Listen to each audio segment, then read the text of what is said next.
अस्सलाम वालेकुम। आज का हमारा टॉपिक है flow charts. As you know हम बुक फॉलो कर रहे हैं नेशनल बुक फाउंडेशन की for grade 10th computer science, chapter 1 programming techniques, और इसमें टॉपिक है हमारा फ़्लो चार्ट। हमने लास्ट में टॉपिक में डिस्कस किया था एल्गोरिदम्स को डिटेल में, हमने कुछ प्रॉब्लम्स भी देखी थी। आज हम इसी तरह फ़्लो चार्ट को डिटेल में डिस्कस करेंगे। हम देखेंगे what is the flow chart और उसके अलावा उसकी इंपॉर्टेंस क्या है प्रॉब्लम सॉल्विंग में, कुछ स्टेप्स जो फ्लो चार्ट को ड्रॉ करने के लिए रिक्वायर्ड होते हैं, और कुछ सिंबल्स जो स्टैंडर्ड हैं, they are used for drawing flow charts. So flow chart basically is a diagrammatic representation of algorithm. जैसे कि हमें पता है कि algorithm step by step solution को शो कर रहा होता है in the form of text. तो फ्लो चार्ट वही solution in the form of diagram show कर रहा होता है, और इन अ सीक्वेंस कि हमने अपनी जो भी प्रॉब्लम सॉल्व करनी है उसको किस तरह से एक फ्लो में एक स्टेप बाय स्टेप प्रोसीजर के थ्रू सॉल्व किया जाएगा। So whenever we create a diagram for our algorithm, और diagrammatic representation of algorithm is known as flow chart.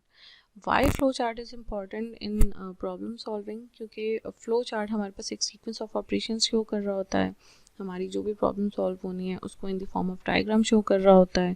Computer programmers जो हैं ये ड्रॉ करते हैं फ्लो चार्ट्स को बिफोर राइटिंग कंप्यूटर प्रोग्राम्स, क्योंकि ये हमें एक ईजी वे प्रोवाइड कर देता है कि हम एनालाइज करें और फाइंड करें सॉल्यूशंस को अपनी प्रॉब्लम के।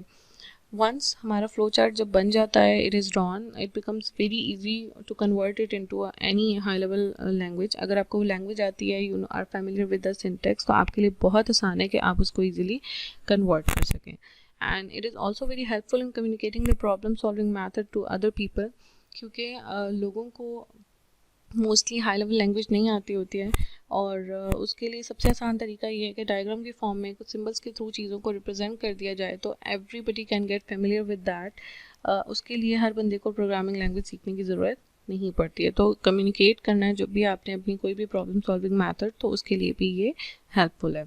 और अगर आपके प्रोग्राम में कोई एरर आ गया है, कोई आपने फाइंड करना है, उस एरर को रिमूव करना है, तो उसके लिए भी flow chart is very important, क्योंकि ये एक सीक्वेंस को प्रेजेंट कर रहा होता है, तो आपको इजीली पता चल जाता है कि आपका कहाँ पे एरर आया है और आपने उसको कैसे रिमूव करना है। तो ये कुछ स्टेप्स हैं फ्लो चार्ट को ड्रॉ करने के लिए, कि जब भी फ्लो चार्ट डेवलपर ने इसको ड्रॉ करना है, तो उसके पास जो भी प्रॉब्लम है उसके उसके लिए जो ये कुछ रिक्वायरमेंट्स हैं, ये उसे पता होना चाहिए कि उसके फ्लो चार्ट के लिए क्या इनपुट रिक्वायर्ड होगी, किस तरह की प्रोसेसिंग उस पर रिक्वायर्ड होगी, कुछ डिसीजंस जो रिक्वायर्ड है उस प्रॉब्लम के लिए वो क्या होंगे, और जो भी आउटपुट है आफ्टर प्रोसेसिंग हमें रिक्वायर्ड वो क्या होगी। तो let's discuss the steps in detail. Input, ठीक है, कि फ्लो चार्ट डेवलपर को पता होना चाहिए कि क्या एग्जैक्टली उसे इनपुट रिक्वायर्ड है इस फ्लो चार्ट को बनाने के लिए। जो इनपुट है वो कहाँ से हमें मिलेगी? प्रॉब्लम स्टेटमेंट से। जैसे हमने क्या एल्गोरिथम सॉल्व किया था, जिसमें हमने एक प्रॉब्लम देखी थी कि हमने कन्वर्ट करना था अपना temperature from Fahrenheit to Celsius. तो उसमें हमने इनपुट क्या ली थी? फ़ारेनहाइट में टेम्परेचर, क्योंकि हमें पता है कि जब तक हमारे पास फ़ारेनहाइट में टेम्परेचर नहीं होगा हम उसको सेल्सियस में कन्वर्ट नहीं कर सकते। Then after that step, input के बाद हमें कुछ ना कुछ प्रोसेसिंग अप्लाई करनी होती है, जैसे कि ये भी फ्लो चार्ट डेवलपर का ही काम होता है कि उसने डिसाइड करना होता है कि ये मेरी प्रॉब्लम है और इस पे इसके अकॉर्डिंगली किस तरह की कैलकुलेशन परफॉर्म होगी। जैसे अगर we want to find the area of triangle, तो उसका फार्मूला ही उस पर अप्लाई होगा, उसके अलावा कोई चीज़ उस पर अप्लाई नहीं हो सकती है। सो फर्दर जो फ्लो चार्ट डेवलपर है उसको कंट्रोल स्ट्रक्चर्स डिसाइड करने होते हैं कि मैंने कौन सा कंट्रोल स्ट्रक्चर जो है वो इम्प्लीमेंट करना है, whether it is sequence, it is repetition और सिलेक्शन, इसमें से क्या चीज़ इस पर इम्प्लीमेंट करनी है, इस प्रॉब्लम के अकॉर्डिंगली क्या चीज़ बेस्ट रहेगी। ठीक है, जैसे अगर we want to print the grade of some student, ठीक है, हमने उसका ग्रेड प्रिंट करवाना है according to the range of marks, कि अगर उसके 80 से 100 तक है तो उसका A+ हो जाए, और अगर उसके 70 से 60 तक है तो उसका C ग्रेड प्रिंट हो जाए। तो इस क्राइटेरिया के लिए हमें सिलेक्शन स्ट्रक्चर बेस्ट रहता है। सिलेक्शन स्ट्रक्चर का मतलब होता है कि हमने सिलेक्ट करना है कि व्हाट इज़ द रेंज, और उसके अकॉर्डिंग प्रिंट करवा देना है। So whatever our decision is, हमारे पास रिक्वायर्ड आउटपुट आ जाती है, ठीक है। हमें पता होना चाहिए जो भी फ्लो चार्ट डेवलपर है कि मैंने ये इनपुट दी है, ये प्रोसेसिंग अप्लाई हुई है, ये डिसीजन है, तो अब मुझे यही आउटपुट चाहिए थी जो मुझे मिल रही है। तो अगर आपकी डिज़ायर्ड आउटपुट नहीं आ रही है तो it means you have done any mistake in the previous steps. आपने इनपुट में कोई मिस्टेक की है, आपने प्रोसेसिंग में या डिसीजन मेकिंग में कोई मिस्टेक की है। तो रिक्वायर्ड आउटपुट आना इज़ इम्पॉर्टेंट। ये कुछ सिंबल्स हैं फ्लो चार्ट्स के लिए कि हम जब भी फ्लो चार्ट को ड्रॉ करते हैं तो इन सिंबल्स को यूज़ किया जाता है। ये स्टैंडर्ड सिंबल्स हैं, हर जगह पे यही सिंबल्स यूज़ किए जाते हैं फ्लो चार्ट्स के लिए, इसके अलावा कोई सिंबल्स यूज़ नहीं होते हैं। और इन सिंबल्स का एक स्पेसिफिक मीनिंग होता है, ठीक है, कि ये एरोज़ हैं या ये फ्लो लाइन है, जैसे ये कनेक्ट कर रही है इन सारे सिंबल्स को आपस में to create a flow chart. तो फ्लो लाइन है, स्टार्ट स्टॉप के लिए सिंबल है, इनपुट आउटपुट प्रोसेसिंग डिसीजन, और there are few connectors. Let's discuss these symbols in detail, one by one हम इनको डिटेल में देखेंगे। सबसे पहले हमारे पास है फ्लो लाइन, ठीक है। It is a line with arrow head use to connect various flow chart symbols. हमने अभी डिस्कस किया कि हम इस फ्लो लाइन को यूज़ करते हैं इन सारे सिंबल्स को आपस में कनेक्ट करवाने के लिए। और सेकंड थिंग, कनेक्टिविटी के साथ साथ ये हमें इंडिकेट कर रहा होता है कि हमारा कंट्रोल ऑफ फ्लो क्या होगा, कि हमने किस फ्लो में जाना है, ऊपर से नीचे जाना है, उसके बाद नेक्स्ट सिंबल कौन सा है। तो ये जो कनेक्शन है इसको डायरेक्शन भी दे रहा होता है फ्लो लाइन का symbol. Then we have start stop symbol. ये ग्राउंडेड रेक्टेंगल शेप सिंबल है, ये इंडिकेट करता है कि यहाँ से हमारा फ्लो चार्ट जो है वो स्टार्ट हो रहा है और यहाँ से एंड हो रहा है। इसके बीच में वर्ड स्टार्ट या स्टॉप लिखा जाता है टू मेंशन कि ये स्टार्टिंग पॉइंट है या एंडिंग पॉइंट है। और किसी भी फ्लो चार्ट को स्टार्ट करने के लिए एक ही स्टार्टिंग पॉइंट होगा, ठीक है, लेकिन उसके मेनी एंडिंग पॉइंट्स हो सकते हैं। तो स्टार्ट एक ही दफ़ा होगा लेकिन एंड बहुत सारी जगहों पे जाके हो सकता है। We will discuss a few flow charts जिसमें आपको ये सिनेरियोज अवेलेबल होंगे, तो आपको इजीली अंडरस्टैंडिंग डेवलप हो जाएगी इसकी।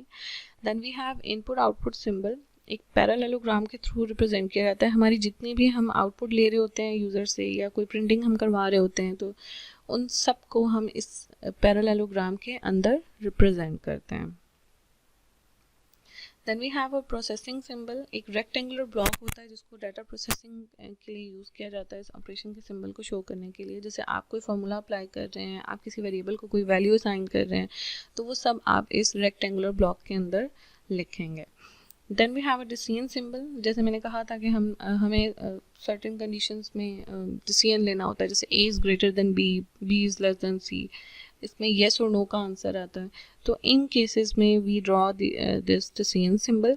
इसमें हम येस के लिए सेपरेट पाथ को फॉलो करते हैं और नो के लिए सेपरेट पाथ को फॉलो करते हैं, और उस येस और नो को हम ट्रू और फॉल्स भी कह सकते हैं।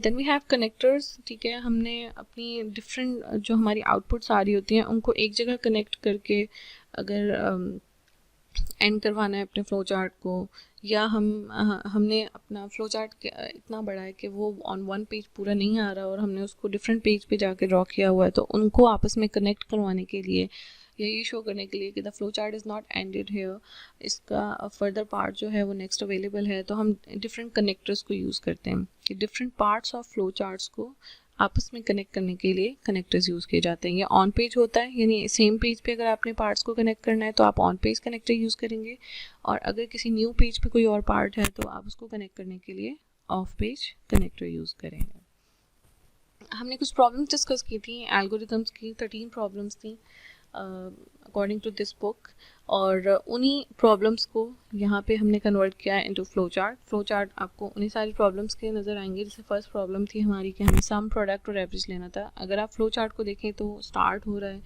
इनपुट ली जा रही है ABCDE वेरिएबल्स में, और प्रोसेसिंग में देखें जहाँ फार्मूलाज अप्लाई हो रहे हैं सम, प्रोडक्ट, एवरेज, वो प्रोसेसिंग के लिए हमने एक रेक्टेंगुलर बॉक्स ले लिया है। फिर अगेन एक पैरेललोग्राम जिसके अंदर हमने आउटपुट के अपने वेरिएबल्स प्रिंट करवाए हैं, और देन वी हैव स्टॉप्ड। तो इसी तरह हमारे पास एक सेकंड प्रॉब्लम था जिसमें हमने 3 अनइक्वल नंबर्स में से फाइंड आउट करना था कि लार्जेस्ट वन कौन सा है। तो हमने यूज़र से इनपुट ली, देखें इनपुट का जो सिंबल है राउंडेड रेक्टेंगुलर उसमें, और उसके अलावा हमने इनपुट पैरेललोग्राम में हमने लिया। पैरेललोग्राम में इनपुट लेने के बाद हमने डिसीजंस लिए हैं कि A is greater than B and A is greater than C. अगर तो येस का पाथ है तो हमने ए को आउटपुट करवा देना है, नो के केस में हमने अगेन कंपैरिजन करना है और फिर हम उसको करा देंगे। तो ये जो तीनों केसेस में हमारे पास आउटपुट्स आ रही हैं, इनमें से डेफिनेटली प्रिंट तो किसी एक नहीं होना है और आफ्टर दैट स्टॉप ही होना है। तो हमने इन तीनों पोर्शंस को कनेक्ट करवाया हुआ है ऑन पेज कनेक्टर के थ्रू स्टॉप के साथ। ठीक है, तो अब आपको यूज समझ में आ गया होगा इन कनेक्टर्स का क्या यूजेज है। Another problem of moving object, उसका हमने मास कैलकुलेट, एक्सेलरेशन कैलकुलेट करनी थी। हमारे पास फोर्स और मास इनपुट में है, फॉर्मूला अप्लाई किया सिंपली और एक्सेलरेशन को आउटपुट करवा दिया। It is a simple one. एक और सिंपल वन है जिसमें हमने लेंथ लेनी थी, ठीक है, वन साइड ऑफ क्यूब की, और उसका वॉल्यूम प्रिंट करवाना था। तो स्टार्ट है, इनपुट हो रहा है, फिर प्रोसेसिंग है। एज यू नो कि किस तरह से ये एरो लाइन के साथ, फ्लो लाइन के साथ सिंबल्स कनेक्टेड हैं, वेरी वेल कनेक्टेड। तो अक्सर जो स्टूडेंट्स मिस्टेक करते हैं वो ये मिस्टेक करते हैं कि इन एरोस के साथ इन सिंबल्स को कनेक्ट नहीं करवाते हैं, बीच में गैप छोड़ देते हैं, तो which is not a good presentation. तो ये जो एरो लाइन है, ये दो सिंबल्स को आपस में कनेक्ट करवाने के लिए तो डेफिनेटली इसको अटैच होना चाहिए दोनों एंड्स से। एक और हमारे पास फ्लो चार्ट है जिसमें हमने ट्रायंगल की लेंथ फाइंड आउट करनी थी, एरिया फाइंड आउट करना था। उसमें हमें हाइट और बेस गिवन थी, तो जस्ट इनपुट्स ली गई हैं बेस एंड हाइट और उस पर एरिया का फॉर्मूला अप्लाई करके आउटपुट दे दी गई है। अनदर फ्लो चार्ट जो हमने कहा था कि हमने सिलेक्शन करनी है, रिपीटिशन यूज़ करनी है या जो भी है, तो फ्लो चार्ट 6 जो है वो हमें बता रहा है कि हमने यूज़र से मार्क्स लेने हैं किसी भी स्टूडेंट के और उसके अकॉर्डिंगली रेंज को चेक करते हुए हमने ग्रेड प्रिंट करवा देना है। तो ये सो मेनी डिसीजंस, ये सिलेक्शन स्ट्रक्चर है कि आपने सेलेक्ट करना है किस रेंज में वो फॉल कर रहा है और उसके अकॉर्डिंग आउटपुट देनी है। तो आप देख लें यहाँ पे स्टार्टिंग सिंबल है, इनपुट सिंबल है, उसके अलावा डिसीजन सिंबल्स हैं सो मैनी, उनके अकॉर्डिंगली आउटपुट आ रही है। अगर एक आपकी आउटपुट आ जाती है तो you have to move towards the stop, आपने नेक्स्ट डिसीजन को चेक नहीं करना। तो इस तरह से ये प्रॉब्लम नंबर 7 है। इसमें आपने एक्सपोनेंट फाइंड आउट करना है, ठीक है। आपको गिवन नंबर है तो आपको पता होना चाहिए कि नंबर क्या है और एक्सपोनेंट की वैल्यू क्या है। आप सिंपली उसके लिए मल्टीप्लिकेशन करवाते हैं और अपना एक्सपोनेंट फाइंड आउट कर लेते हैं। As you can see the flow chart, ये सिंपली वो जो एल्गोरिथम्स हमने डिस्कस किए थे डिटेल में, उनको कन्वर्ट किया गया थ्रू सिंबल्स इन अ डायग्रामेटिक रिप्रेजेंटेशन।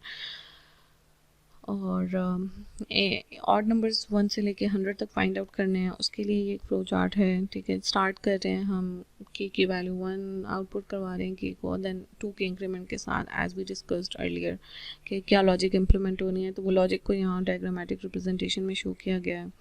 इसके अलावा ये एक डिसेंडिंग ऑर्डर में सीक्वेंस था और इसको भी 3 के डिक्रीमेंट के साथ हमने अप्लाई किया था। तो कंडीशन जहाँ पे हमने कहा है डिसीजन बॉक्स में हमेशा वही स्टेटमेंट आएगी जिसका आंसर येस या नो में आता है। तो हमने वैल्यू चेक कर रहे हैं और रिपीट कर रहे हैं। आप देखें यहाँ पे रिपीटिशन का स्ट्रक्चर लगा हुआ है कि if our condition is satisfied तो येस के केस में रिपीट होगा, अगेन रिपीट। तो ये रिपीटिशन स्ट्रक्चर है हमारे पास जिसको हम लूप्स के थ्रू इम्प्लीमेंट करते हैं।